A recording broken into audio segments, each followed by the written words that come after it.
நம்ம சாப்டர் 79ல் இருக்கோம். இந்த சாப்டரில் ஜாவா வர்ச்சுவல் மிஷின் இன்டர்னல்ஸு, அதோட மெமரி மாடல் பற்றி நம்ம படிக்கலாம், லேர்ன் பண்ணிக்கலாம். ஸோ இது ஒரு வீடியோவில் முடியாது. ஸோ 2 இல்லை 3 வீடியோவாக வரும். அதுக்கப்புறம் வந்து கார்பேஜ் கலெக்ஷன் பற்றி நம்ம லேர்ன் பண்ணோம். ஸோ அதை முடிச்சிட்டோன்னா என்டையர் ஜாவா வந்து முடிஞ்சிடும். ஸோ ஜேவிஎம் இன்டர்னல்ஸு என்னென்னலாம் தெரிஞ்சுக்கணும் இதில் நிறைய விஷயம் இருக்குது. இப்போ வந்து நம்ம எல்லாமே நம்ம இப்போவே தெரிஞ்சுக்கணும்னு அவசியம் கிடையாது. பட் ஒரு முக்கியமான சில விஷயங்கள் வந்து நம்ம வந்து தெரிஞ்சுக்கணும். ஜாவா வர்ச்சுவல் மிஷின் இன்டர்னலாக எப்படி ஒர்க் ஆகுது அப்படின்னு. ஸோ ஃபர்ஸ்ட் நம்ம இதுலேருந்து ஆரம்பிக்கலாம். ஸோ இப்போ வந்து காருன்னு ஒரு கிளாஸ் இருக்குது, அதுக்குள்ளே மெயின் இருக்குதுன்னு வச்சுக்கோங்க. ஸோ இப்போ நம்ம வந்து ஜாவா காருன்னு போட்டால் என்ன ஆகுது, இதுலேருந்து ஆரம்பிக்கலாம். ஸோ ஜாவா காருன்னு நீங்கள் போட்டிங்கன்னா ஃபர்ஸ்ட் என்ன ஆகும்னா, Java virtual machine will get instantiated. Java virtual machine boot up ஆகும்.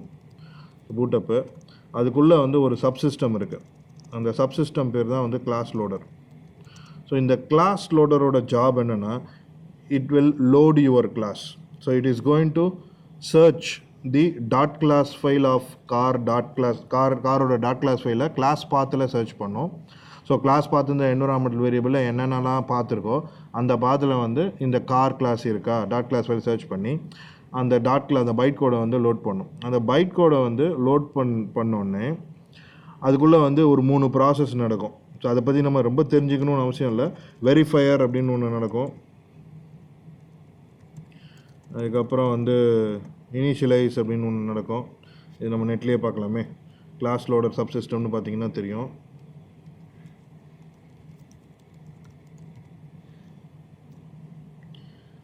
நான் டைரெக்டாக இமேஜஸ் போயிடுறேன். ஸோ இமேஜஸ் போயிட்டால் இங்கே இருக்கும், நிறைய எக்ஸ்ப்ளனேஷன் இருக்குது. இதில் ஒரு எக்ஸ்ப்ளனேஷன் எடுத்துக்கலாம்.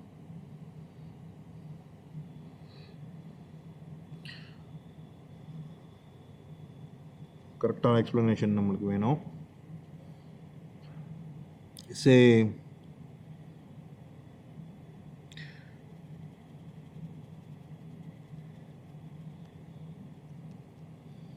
ஸோ இந்த மாதிரி 3 வேலை நடக்கும். அதை பற்றி நம்ம தெரிஞ்சுக்கணுன்னு அவசியம் கிடையாது.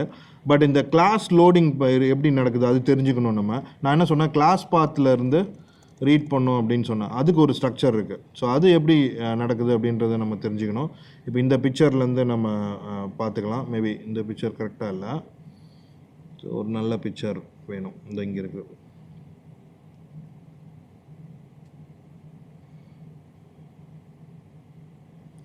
ஓகே, இந்த பிக்சர்லேருந்து பார்த்துக்கலாம்.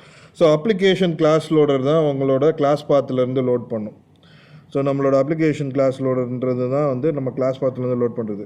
அதுக்கு மேலே வந்து எக்ஸ்டென்ஷன் கிளாஸ் லோடர்னு ஒன்று இருக்குது. அந்த எக்ஸ்டென்ஷன் கிளாஸ் லோடர் எங்கேருந்து ஒர்க் பண்ணும், எங்கேருந்து லோட் பண்ணுன்னா, உங்கள் ஜேடிகே டைரக்டரி இருக்கு இல்லையா, அதுக்குள்ளேருந்து ஒர்க் ஆகும். அதுக்குள்ளேருந்து இருக்கிற கிளாஸஸ் லோட் பண்ணும். இப்போ இங்கே பார்த்தீங்கன்னா ப்ரோக்ராம் ஃபைல்ஸ், ஜாவா, இதுக்குள்ளே ஜாவா 1.8 போயிடுறேன். இதுக்குள்ளே பார்த்தீங்கன்னா ஜேஆர்இ இருக்கு இல்லையா, ஜேஆர்இ லிப்பு, இதுக்குள்ளே இஎக்ஸ்டின்னு ஒரு ஃபோல்டர் இருக்குது பாருங்கள். இஎக்ஸ்டி ஸ்டாண்ட்ஸ் ஃபார் எக்ஸ்டென்ஷன்ஸ். ஸோ இந்த எக்ஸ்டென்ஷன்லேருந்து லோட் பண்ணுறது தான் நம்மளோட எக்ஸ்டென்ஷன் கிளாஸ் லோடர். ஸோ அதுக்கு மேலே வந்து பூட்ஸ்ட்ராப் கிளாஸ் லோடர்னு ஒன்று இருக்குது. ஸோ பூட்ஸ்ட்ராப் கிளாஸ் லோடர் எங்கே இருக்குன்னா, இந்த ஜேஆர்இ லிப்புக்குள்ளே rt.jar ஒரு ஃபைல் இருக்கும், ஒரு பெரிய ஃபைல் இருக்கும், 61 MB. இது rt.jar.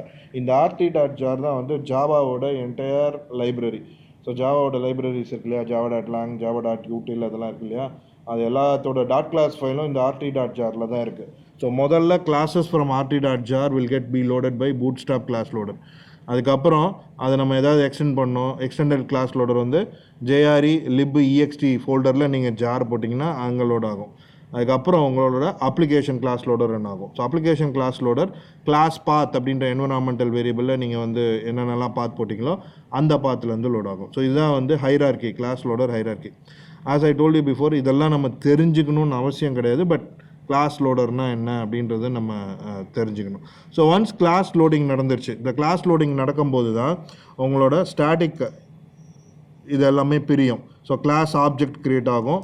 அதுக்கப்புறம் வந்து இந்த ஸ்டாட்டிக் வேரியபிள்ஸு, இந்த ஸ்டாட்டிக் மெத்தட்ஸு, இந்த ஸ்டாட்டிக் பிளாக்ஸு, இது எல்லாமே வந்து பிரிஞ்சு இந்த கிளாஸ் ஆப்ஜெக்டில் போய் உட்காரும். மெயினும் வந்து ஸ்டாட்டிக் தான் இல்லையா, ஸோ அந்த மெயினும் வந்து இந்த கிளாஸ் ஆப்ஜெக்டில் தான் இருக்கும். ஸோ அதெல்லாம் பிரிஞ்சு இந்த கிளாஸ் ஆப்ஜெக்டில் வந்து உட்காந்துரும். அதுக்கப்புறம் என்ன ஆகும், உங்களோட ஸ்டாட்டிக் வேரியபிள்ஸ்லாம் இனிஷியலைஸ் ஆகும். ஸோ ஃபர்ஸ்ட் ப்ராசஸ் இங்கே வந்து பிரிஞ்சு வந்தோடனே ஸ்டாட்டிக் வேரியபிள்ஸ் வந்து இனிஷியலைஸ் ஆகும். இனிஷியலைஸ் அதுக்கப்புறம் உங்களோட ஸ்டாட்டிக் பிளாக்ஸ் எல்லாம் கால் ஆகும். Static blocks will get called. அதுக்கப்புறம் தான் மெயின் கால் ஆகும். ஸோ மெயின் கால் ஆகும்போது வர்ச்சுவல் மிஷின் என்ன பண்ணுன்னா, virtual machine will create something call a main thread. அந்த மெயின் த்ரெட்ல இருந்து தான் மெயின் மெத்தடை கால் பண்ணும். ரைட். ஸோ ஒரு மெயினுமே வந்து ஒரு மெயின் த்ரெட்டுன்னு ஒரு த்ரெட், ஒரு அப்ளிகேஷன் நீங்கள் கிரியேட் பண்ணிங்கன்னா ஒரு மெயின் தான் இருக்க போகுது அதில் இல்லையா. அந்த மெயின்லேருந்து தான் எல்லா கண்ட்ரோலும் ஸ்டார்ட் ஆக போகுது. So virtual machine will create something call a main thread. அந்த மெயின் த்ரெட்ல இருந்து தான் இந்த மெயின் மெத்தடை வந்து கால் பண்ணுது. ஸோ மெயின் மெத்தடே ஒரு த்ரெட்ல இருந்து தான் கால் ஆகுது, ரைட்டா. ஸோ அந்த மெயின் மெத்தடுக்குள்ளே நீங்கள் வந்து ஆப்ஜெக்ட் கிரியேட் பண்ணுறீங்க, அதில் இருக்க மெத்தட்ஸை கால் பண்ணுறீங்க, அது எல்லாமே வந்து இந்த த்ரெட்டு தான் வந்து பண்ணும், ரைட். ஸோ இந்த த்ரெட்டு தான் வந்து அது எல்லாத்தையும் ஒன்றுனா நீங்கள் எழுதுகிற கோடு எல்லாத்தையும் வந்து எக்ஸிக்யூட் பண்ணுது. இப்போது நம்ம கிளாஸ் லோடிங் முடிச்சாச்சு. அடுத்தது வர்ச்சுவல் மிஷினோட மெமரி ஏரியா என்னென்னு பார்க்கலாம். ஸோ ஒரு டயக்ராம் வச்சு அது பார்த்துடலாம். ஸோ ஃபர்ஸ்ட் கிளாஸ் லோடிங் நடக்குது. ஒன்ஸ் கிளாஸ் லோடிங் முடிஞ்சிருச்சுன்னா இந்த ரன் டைம் டேட்டா ஏரியாஸ் அப்படின்ட்டு இருக்கு பாருங்கள். So run time data areas, so the virtual மிஷினுக்குள்ளே 5 மெமரி ஏரியா இருக்கும். 5 மெமரி ஏரியா இருக்கும். அதான் ரன் டைம் டேட்டா ஏரியாஸ் அப்படின்னு நம்ம சொல்லியிருக்கோம். அந்த 5 மெமரியில் வந்து அந்த 5 மெமரி தான் இங்கே வந்து நம்ம காமிச்சிருக்கோம். Very important. முதல்ல வந்து நம்ம தெரிஞ்சுக்க வேண்டியது ஹீப்பு. ஸோ ஹீப்பு அதுதான் லார்ஜஸ்ட் மெமரியும், உங்கள் வர்ச்சுவல் மிஷினில் இருக்கிற லார்ஜஸ்ட் மெமரியும் தான். ஹீப்பில் வந்து என்ன நடக்கும்னா, any new object is getting created. எந்த ஆப்ஜெக்ட் நம்ம கிரியேட் பண்ணாலும் அந்த ஆப்ஜெக்ட் எல்லாமே வந்து இந்த ஹீப்புன்ற மெமரி ஸ்பேஸில் தான் கிரியேட் ஆகும். அந்த ஹீப்குள்ளேயே வந்து செவரல் டிவிஷன்ஸ் இருக்குது. அதை பற்றி நம்ம அடுத்த சாப்டரில் நம்ம பார்ப்போம். ஸோ ஹீப்பில் வந்து any objects is getting created, that object will get created in heap. Okay, ஸ்டாக்னா என்னது? இப்போ ஜாவா ஸ்டாக்னு இங்கே ஒரு மெமரி ஏரியா இருக்குது. ஸோ ஜாவா ஸ்டாக்ன்ற மெமரி ஏரியா என்னென்னா, ஒரு த்ரெட்டுக்கும் வந்து ஒரு ஸ்டாக் ஒன்று கிரியேட் ஆகும். ஸோ ஸ்டாக்னா வந்து லாஸ்ட் இன் ஃபர்ஸ்ட் அவுட் இல்லையா. ஸோ ஸ்டாக்னா வந்து ஸ்டாக் டேட்டா ஸ்ட்ரக்சர். நம்ம டேட்டா ஸ்ட்ரக்சரில் இதை பற்றி நம்ம படித்தோம், ஸ்டாக்ன்ற டேட்டா ஸ்ட்ரக்சரை.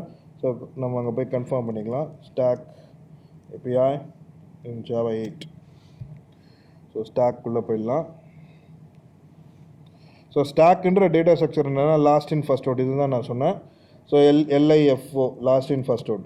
ஸோ என்ன நடக்குதுன்னா, coming back to this particular picture. So Java stack இங்கே இருக்குது. ஒரு த்ரெட்டுக்கும் வந்து ஒரு ஸ்டாக் வந்து கிரியேட் ஆகும். So one thread each and every thread will have its own stack memory.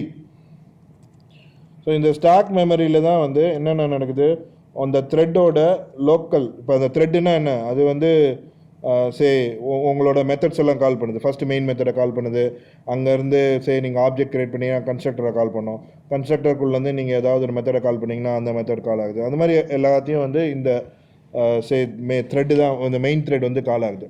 So every thread will create its own stack memory. இந்த stack மெமரிக்குள்ளே என்ன பண்ணுவாங்கன்னா, ஸ்டாக் ஃப்ரேம்ஸ் அப்படின்னு ஒன்று இருக்கும். ஸோ ஸ்டாக் ஃப்ரேம்ஸ்னு ஒன்று இருக்கும்.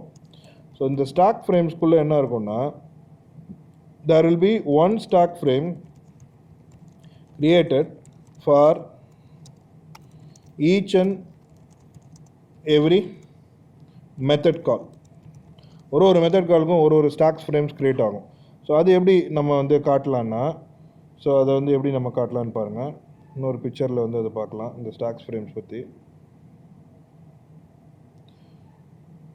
இங்கே பார்த்தீங்கன்னா இந்த மாதிரி இருக்கும். ஸோ ஸ்டாக் அதுக்குள்ளே ஃப்ரேம்னு நம்ம சொல்லியிருக்கோம் இல்லையா. இந்த ஒரு ஃப்ரேம்ன்றது வந்து என்னென்னா, உங்கள் மெத்தட் கால், அந்த இந்த த்ரெட் வந்து ஒரு மெத்தடை கால் பண்ணுதுன்னா அந்த மெத்தடோட பேராமீட்டர் என்னது, அந்த மெத்தடோட ரிட்டர்ன் டைப் என்னது, அந்த மெத்தட் வந்து பப்ளிக்காக ப்ரைவேட்டாக ப்ரொடக்டாக, அந்த இன்ஃபர்மேஷன் வந்து இந்த ஃப்ரேமில் இருக்கும். மெத்தடோட லோக்கல் வேரியபிள்ஸ் எல்லாமே இந்த ஃப்ரேமில் இருக்கும். ஓகேவா. ஸோ அங்கேருந்து நான் இன்னொரு மெத்தடை கால் பண்ணேன்னா அதுக்கு தனியாக ஒரு ஃப்ரேம் க்ரியேட் ஆகி அந்த கால்டு மெத்தடோட பேராமீட்டர்ஸு, அதோட ரிட்டர்ன் டைப்பு, அதோட லோக்கல் வேரியபிள்ஸ் எல்லாமே வந்து இந்த ஃப்ரேமில் இருக்கும். ஸோ இது வந்து ஸ்டாக் டேட்டா டைப்னால last in first out. So last in first out தானே அது ஸ்டாக் டேட்டா டைப்னால. So last in first out இது வந்து ஒன்றுக்கு மேலே ஒன்று அப்படியே வந்துகிட்டே இருக்கும். ஸோ வந்துகிட்டே இருக்கும்.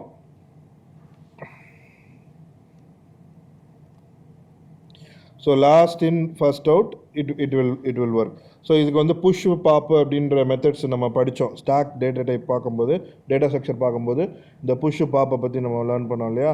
ஸோ அது வந்து will come in to picture இன்டர்னலாக. ஸோ ஃப்ரேம் வந்து உள்ளே வந்து அடிக்கிட்டே இருக்கும் இந்த ஸ்டாக்கு மேலே. So last in first out base பண்ணி இது வந்து ஒர்க் ஆகுது. ஸோ இந்த மாதிரி தான் வந்து உங்களோட லோக்கல் வேரியபிள்ஸ்னால் வந்து ஸ்டாக்கில் ஒர்க் இருக்குது. இது வந்து ஒரு Java run time memory area. So இப்போ நம்ம 2 மெமரி ஏரியா பார்த்துருக்கோம். ஒன்று ஹீப் பார்த்தோம், அதுக்கப்புறம் ஸ்டாக் பார்த்தோம். ஹீப்பில் தான் ஆப்ஜெக்ட்ஸ் கிரியேட் ஆகுது, ஸ்டாக்கில் ஃப்ரேம்ஸ் இருக்கும். அந்த ஃப்ரேம்ஸில் வந்து ஈச் அண்ட் எவ்ரி மெத்தடோட லோக்கல் வேரியபிள்ஸ் இருக்கும். ஒரு த்ரெட்டு வந்து ஒரு ஸ்டாக் வச்சுக்கும். Every thread will have its own stack. ஓகேவா? But all threads will share heap. எல்லா த்ரெட்டும் ஒரே ஹீப்பை தான் அக்சஸ் பண்ணுது. ஒரு த்ரெட்டும் வந்து ஒரு ஸ்டாக் வச்சுருக்கும். ஸோ அதுதான் இந்த 2 மெமரி ஏரியா. அதுக்கப்புறம் பார்த்தீங்கன்னா ஒரு ப்ரோக்ராம் கவுண்டர்னு ஒன்று இருக்குது, பிசி ரிஜிஸ்டர்னு ஒன்று இருக்குது. Program counter is nothing but it will have a count of your underlying execution. இப்போ நான் அடுத்த இன்ஸ்ட்ரக்ஷன் என்ன எக்ஸிக்யூட் பண்ணோம், அடுத்த இன்ஸ்ட்ரக்ஷன் நான் என்ன எக்ஸிக்யூட் பண்ணோம் அப்படின்ற இன்ஃபர்மேஷன் இந்த ப்ரோக்ராம் ரிஜிஸ்டர்ஸில் இருக்கும். பிசி கவுண்ட்டில் இருக்கும், பிசி ரிஜிஸ்டர்ஸ் இருக்கும். அதுக்கு பேர் பிசினா ப்ரோக்ராம் கவுண்டர், அது இருக்கும். அது இல்லாமல் நேட்டிவ் மெத்தட் ஸ்டாக் இங்கே இருக்குது. நேட்டிவ் மெத்தட் ஸ்டாக் இது ஜாவா ஸ்டாக்கு. நேட்டிவ் மெத்தட் ஸ்டாக்னா என்னென்னா, ஜாவா என்விரான்மெண்ட்லேருந்து நீங்கள் ஆப்ரேட்டிங் சிஸ்டமோட ஏபிஐஸ்லாம் நீங்கள் கால் பண்ணிங்கன்னா, ஆப்ரேட்டிங் சிஸ்டம்லேயும் வந்து ஃபங்க்ஷன்ஸ் இருக்குது இல்லையா, அதை நீங்கள் கால் பண்ணுவீங்க இல்லையா. ஸோ அப்படி கால் பண்ணும்போது அதுக்கு ஒரு நேட்டிவ் ஸ்டாக் வந்து க்ரியேட் ஆகும். அந்த மெத்தட்ஸோட லோக்கல் வேரியபிள்ஸ் இதெல்லாம் ஸ்டோர் பண்ணுறதுக்கு ஒரு நேட்டிவ் ஸ்டாக் இருக்குது. அதுதான் இந்த நேட்டிவ் ஸ்டாக். ஃபைனலாக இங்கே வந்து மெத்தட் ஏரியான்னு ஒன்று இருக்குது. ஸோ மெத்தட் ஏரியான்றது வந்து என்னென்னா உங்களோட static information. So whatever virtual machine internal classes and whatever static class, so நம்ம கிளாஸ் ஆப்ஜெக்டில் இருக்கு இல்லையா, அதெல்லாம் வந்து இந்த மெத்தட் ஏரியாவில் வந்து உட்காந்துக்கும். ஸோ இந்த மெத்தட் ஏரியான்ற மெமரியில் வந்து உங்களோட static information, static class objects, static information எல்லாமே இதில் வந்து உட்காந்துருக்கும். வர்ச்சுவல் மிஷின் ரன் பண்ணுறதுக்கு சில கிளாஸஸ் நம்மளுக்கு தேவை, ஜாவா கிளாஸஸ் தேவை. அந்த ஜாவா கிளாஸஸ் எல்லாமே வந்து இந்த மெத்தட் ஏரியாவில் தான் இருக்கும். ஸோ இதுதான் வந்து ஜாவா வர்ச்சுவல் மிஷினோட run time data areas. So run time data areas 5 விதமாக பிரிச்சிருக்கோம். ஸோ மெத்தட் ஏரியாவில் வந்து என்ன இருக்க போது உங்கள் கிளாஸ் ஆப்ஜெக்ட்டு இல்லை ஸ்டாட்டிக் இன்ஃபர்மேஷன் அதெல்லாம் இதில் இருக்குது. ஹீப்பில் தான் வந்து எல்லா இன்ஸ்டன்ஸ் ஆப்ஜெக்ட்ஸும் வந்து க்ரியேட் ஆகும். ஜாவா ஸ்டாக் ஒரு த்ரெட்டுக்கும் ஒரு ஸ்டாக் இருக்குது. அந்த ஸ்டாக்குள்ளே ஸ்டாக் ஃப்ரேம்ஸ்ன்னு இருக்கும். அந்த ஃப்ரேம்குள்ளே மெத்தட்ஸோட லோக்கல் வேரியபிள்ஸ் வந்து ஸ்டோராக இருக்கும். பிசி ரிஜிஸ்டர் வந்து ப்ரோக்ராம் கவுண்டர் ரிஜிஸ்டர். ஸோ அடுத்த இன்ஸ்ட்ரக்ஷன் நம்ம என்ன எக்ஸிக்யூட் பண்ணோம் அப்படின்ற கவுண்ட் வந்து இதில் இருக்கும். அதுக்கப்புறம் ஃபைனலாக நேட்டிவ் மெத்தட் ஏரியா வந்து நேட்டிவ் மெத்தட் ஸ்டாக் வந்து இருக்குது. ஸோ இதுதான் run time data areas. So இப்போ எக்ஸிக்யூஷன் இன்ஜின் அடுத்தது. ஸோ அடுத்தது எக்ஸிக்யூஷன் இன்ஜின் தான் உங்கள் ஜாவா ரன் டைம். ஸோ அதுதான் வந்து என்ன பண்ணுது, இதுதான் வந்து நம்மளோட பைட் கோட் இன்ஸ்ட்ரக்ஷன்ஸில் எக்ஸிக்யூட் பண்ணுது. So what it does, it reads the byte code, it interprets the byte code. So execution engine எப்படி ஒர்க் ஆகுது, ஸோ இது வந்து இன்டர்பிரேட் பண்ணும், interpret the byte code and it converts the byte code into machine code. So on the fly என்ன பண்ணுது, உங்கள் byte கோடை வந்து இன்டர்பிரேட் பண்ணி அந்த பைட் கோடை வந்து மிஷின் கோடாக கன்வெர்ட் பண்ணும். எந்த ஆப்ரேட்டிங் சிஸ்டமில் ஓடுதோ அந்த ஆப்ரேட்டிங் சிஸ்டமோட மிஷின் கோடாக கன்வெர்ட் பண்ணும். ஒன்ஸ் மிஷின் கோடாக கன்வெர்ட் பண்ணிடுச்சுன்னா with the help of the operating system it will execute that particular machine code. So அந்த மிஷின் கோட் வந்து நேட்டிவ் மெத்தட்ஸை ஆக்சஸ் பண்ணோம் கண்டிப்பாக கரெக்டாக. ஏன்னா ஆப்ரேட்டிங் சிஸ்டம் மிஷின் கோட்னா it will access the operating system native methods. அதுக்கு ஒரு நேட்டிவ் மெத்தட் இன்டர்ஃபேஸ் இருக்குது. அதுவும் வந்து உங்கள் டேட்டா ஏரியாஸ் ஆக்சஸ் பண்ணும், as well as it will access the APIs which is there in the operating system. So இந்த execution இன்ஜினில் இன்னும் நிறைய விஷயங்கள் இருக்குது. ஸோ இதுக்குள்ளே பார்த்தீங்கன்னா பழங்காலத்தில் ஜாவா வர்ச்சுவல் மிஷின்லாம் ரொம்ப ஸ்லோவாக இருக்கும். ஏன்னா அது வந்து பைட் கோடை வந்து இன்டர்பிரேட் பண்ணி மிஷின் கோடை கன்வெர்ட் பண்ணி எக்ஸிக்யூட் பண்ணோம். மறுபடியும் நான் அதே பைட் கோடை வந்து ரன் பண்ணோன்னா மிஷின் கோடை கேஷ் பண்ணி வச்சிடும், அது மிஷின் கோடை வந்து அப்படியே எக்ஸிக்யூட் பண்ணும். பட் அது அவ்வளோ எஃபிஷியண்ட்டாக இல்லை. ஸோ என்ன பண்ணுறாங்கன்னா இங்கே வந்து so they will have something like a hotspot compiler. Hotspot கம்பைலர்னு ஒன்று இருக்குது, ஹாட்ஸ்பாட் கம்பைலேஷன் ஒன்று இருக்குது.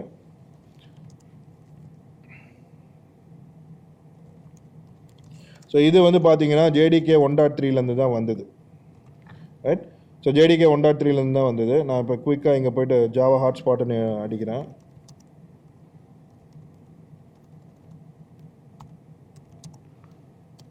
ஸோ ஜாவா ஹாட்ஸ்பாட் போட்டிங்கன்னா நிறைய ரிசோர்ஸஸ் இருக்குது. ஸோ ஆரக்கல் ரிசோர்ஸே இருக்குது. ஸோ அங்கே போய் பார்த்தீங்கன்னா so Java hotspot virtual machine, okay இது ஹாட்ஸ்பாட் விர்ச்சுவல் மிஷின் போச்சு. இங்கே வந்து ஹாட்ஸ்பாட் இன்ஜின் ஆர்கிடெக்சர் இருக்குது.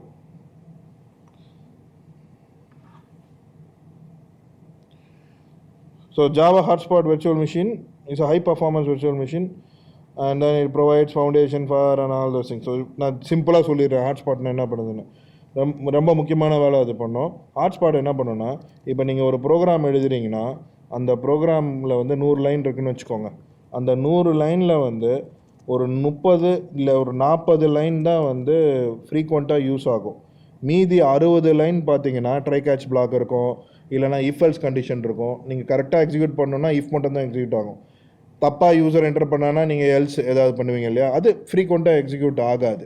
ஸோ இப்போ வந்து 40 லைன்லாம் வந்து ஆக்சுவல் பிஸ்னஸ் லாஜிக் இருக்கும். மீதி 60 லைன் பார்த்தீங்கன்னா உங்கள் ப்ரோக்ராம் வந்து டிஃப்ரெண்ட் எரர் சினாரியோஸில் ஒர்க் பண்ணணும், கரெக்டாக ஒர்க் பண்ணணுன்றதுக்காக மீதி லைன்ஸ்லாம் இருக்குது. இப்போ இந்த 40 லைன் தான் நிறைய கிளைண்ட்ஸுக்கு நிறைய ரெக்வஸ்ட்டுக்கு திரும்ப திரும்ப எக்ஸிக்யூட் பண்ண போகுது. ஸோ ஹாட்ஸ்பாட் என்ன பண்ணுன்னா அதை கண்டுபிடிக்கும். So at a point of time எந்த மிஷின் கோடு எந்த கோடு வந்து திரும்ப திரும்ப எக்ஸிக்யூட் ஆகிட்டுருக்கு நம்மளோட விர்ச்சுவல் மிஷினில் அப்படின்னு கண்டுபிடிச்சி அந்த கோடை வந்து ஃபர்தர் ஆப்டிமைஸ் பண்ணும். ஸோ ஒரு ஆர்டிஃபிஷியல் இன்டெலிஜென்ஸ் மாதிரி இது. So it will further optimise that code. எப்படி ஆப்டிமைஸ் பண்ணும்? ப்ரோக்ராமர் ஒரு கோடு எழுதியிருக்கான், அதை தான் வந்து மிஷின் கோடாக கன்வெர்ட் பண்ணி வர்ச்சுவல் மிஷின் ரன் பண்ணுது, ஜாவா வர்ச்சுவல் மிஷின் ரன் பண்ணுது. இந்த ஹாட்ஸ்பாட் கம்பைலர் என்ன பண்ணுன்னா உங்கள் ப்ரோக்ராமில் ஹாட்ஸ்பாட்ஸை கண்டுபிடிக்கும். ஹாட்ஸ்பாட்ஸ்னால் என்ன அர்த்தம்னா வெரி ஃப்ரீக்வெண்ட்லி எக்ஸிக்யூட்டட் கோட். அந்த கோடை வந்து கண்டுபிடிச்சி அந்த கோடை வந்து மறுபடியும் ஃபர்தர் ஆப்டிமைஸ் பண்ணும். அதை ஆப்டிமைஸ் பண்ணுறதுக்கு அல்காரிதம்லாம் இருக்குது. அந்த மாதிரி ஃபர்தராக ஆப்டிமைஸ் பண்ணி அது என்ன பண்ணுன்னா அந்த ஆப்டிமைஸ்டு கோடை வந்து ரன் பண்ணும். அப்படி ரன் பண்ணும்போது இன்னும் ஃபாஸ்ட்டாக ரன் ஆகும் உங்கள் கோடு இல்லையா, உங்கள் கோடு வந்து இன்னும் ஃபாஸ்ட்டாக ரன் ஆகும். அந்த மாதிரி வந்து ஆப்டிமைசேஷன் டெக்னிக்ஸ் வந்து ஜாவா வர்ச்சுவல் மிஷினில் வச்சுருக்காங்க. ஹாட்ஸ்பாட் அதுக்குள்ளே போனீங்கன்னா நிறைய விஷயம் இருக்குது. அதை கான்ஃபிகர் பண்ணுறது, எப்படி வந்து அது நம்ம ஃபைன் டியூன் பண்ணுறது, நிறைய விஷயங்கள் இருக்குது. ஹாட்ஸ்பாட் ஆர்கிடெக்சர் அதை பற்றிலாம் பார்த்திங்கன்னா ஏகப்பட்ட விஷயம் இருக்குது. இதெல்லாம் ரொம்ப deeper knowledge. As a application developer இதை பற்றி தெரிஞ்சுக்கணும். ஆனால் அது எப்படி ஆக்சுவலாக நடக்குது அப்படின்றது நம்ம தெரிஞ்சுக்கணும்னு அவசியம் இல்லை. Out of your own interest you can go and learn எப்படி அது ஆக்சுவலாக நடக்குது, அதோட இன்டர்னல்ஸ்லாம் என்ன அப்படின்றத நீங்கள் உங்கள் ஓன் இன்ட்ரெஸ்ட்டில் தான் நீங்கள் வந்து லேர்ன் பண்ணணும். இப்போ நான் உங்களுக்கு ஹாட்ஸ்பாட்னா என்னன்னு சொல்லிட்டேன், ஹாட்ஸ்பாட் கம்பைலர்னா என்னன்னு சொல்லிட்டேன், right? So this is how the virtual machine is getting organised. So class loader subsystem, run time memory areas, execution engine, அதில் வந்து JIT compiler converts, just in time compiler converts your bytecode into your machine code, and then you have this hotspot compilation which is introduced from JDK 1.3 that will find out the hotspots of your code, and it will further aggressively optimize that particular hotspot and execute your underlying machine code. So இப்படி தான் வந்து virtual machine architecture இருக்குது. இப்போ நம்ம இன்னும் ஃபர்தராக இதை பற்றி தெரிஞ்சுக்கணும்னா 2 விஷயம் தெரிஞ்சுக்கணும். எப்படி இந்த ஹீப் ஒர்க் ஆகுதுன்னு, there are a lot of things how this heap is going to get work நம்ம தெரிஞ்சுக்கணும். அதுக்கப்புறம் பார்த்தீங்கன்னா garbage collection algorithms. So garbage collection எப்படி நடக்க போகுது இந்த ஹீப்பில், அதை பற்றி நம்ம தெரிஞ்சுக்கணும். ஸோ இதோட இந்த சாப்டர் முடிச்சிடலாம். நெக்ஸ்ட் சாப்டரில் வந்து இந்த ஹீப்பை பற்றி நம்ம லேர்ன் பண்ண போகிறோம். அதுக்கப்புறம் ஃபர்தர் சாப்டர்ஸில் கார்பேஜ் கலெக்ஷன் பற்றி நம்ம லேர்ன் பண்ணுவோம். தேங்க்யூ.